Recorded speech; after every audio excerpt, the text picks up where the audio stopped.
Ok, je vais répondre rapidement ce gars-là. Voilà, il me dit, il allait à sa go, hein, du genre pour un casting, et il arrive, ce jour-là, il était vraiment dans l'inspiration, mais quand il est arrivé, il a joué, on dit qu'il n'a pas été retenu. Mais bizarrement, il y a une dame qui a pris son numéro. Et la dame, vous savez, sa copine a été retenue, mais lui n'a pas été retenu. Vous voyez un peu. Donc sa dame, il explique l'histoire, elle va donner un conseil. Donc, sa copine a été retenue et la dame qui avait pris son numéro est la réalisatrice et non la productrice. Hier, j'ai mal écrit.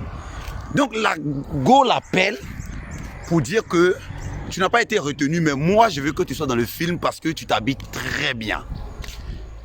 Alors, quand ils ont commencé à tourner, le jeune se collait beaucoup à la fille. C'est là la dame me demande, c'est qui la fille? Il dit que c'est sa camarade. Ils ont un enfant ensemble. Elle dit, il faut le laisser ou bien vous quittez dans mon film.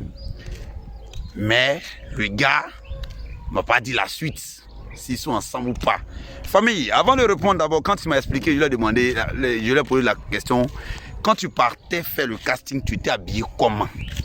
Aujourd'hui, on assiste à une panoplie, hein, d'acteurs de la nouvelle génération qui vont se faire auditionner lors des castings et qui sont habillés dans Igoué, ils viennent à les Cannes, je vois beaucoup. Je sais, les gens diront que toi tu es jaloux, tu ne sais pas t'habiller, j'ai compris. Mais est-ce que vous savez que aller se faire auditionner, c'est une manière de jouer? C'est une scène qu'on te propose, on dit exprime-toi. Et le comédien, à travers son corps, a besoin d'être relax. Pour être relax, il faut être en jogging ou même en collant. Et voilà, il faut être relax. Mais si tu viens que tu t'es sapé, il y a les femmes même qui viennent en petit mini et puis elles viennent même, elles n'ont même pas mis collant en bas. Et quand on leur dit de jouer au rôle de folie, elles ne peuvent même pas, hein, pas trop exagérer, mais elles ne peuvent pas jouer parce qu'elles ont peur qu'elles tombent et que leurs caleçons sortent. Voyez un peu. Donc quand vous vous habillez comme ça pour aller, pour moi c'est pas d'aller vous faire auditionner, mais c'est vous partez pour chercher femme. Parce qu'il y en a plusieurs. Voilà, j'ai salué de passage mon ami que je taire le nom, qui, à chaque fois qu'on partait à un casting, il me dit, bro, j'ai pris le numéro du nez.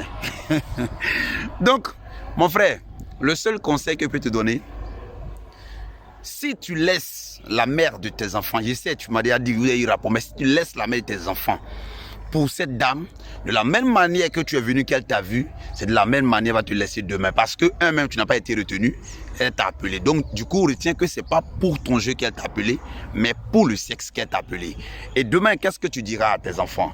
Non, j'étais avec une dame là, elle m'a fait jouer dans 555 films parce que je sortais bien avec elle et j'ai laissé votre maman. C'est être lâche. La dignité d'un homme, c'est pas forcément d'être public. C'est ce que je dis. Viens et tu vas devenir star. Tu me feras star, mais je mange quoi après que je sois star? Sur ce, prenez conscience, soyons dignes. Si tu ne peux pas jouer dans un film, mon frère, retourne au village. Il y a manioc, on va faire. Il y a l'argent dedans. Moi-même là, je suis en train d'acheter un champ même. On fait manioc. Et c'est comme ça, un bon garçon fait. Voilà. Et puis, il y a quelqu'un qui m'avait vu une fois en train de réaliser, faire couverture médiatique. Il me dit, mais toi, tu es suivi, puis tu as ta caméra parmi les gens. Et moi, là, j'aime mon métier. Hein. C'est ma vie. La caméra, là, c'est ma vie. Hein. Moi, je ne vis pas pour quelqu'un. Et c'est mon travail. JMCPK. On est ensemble, famille.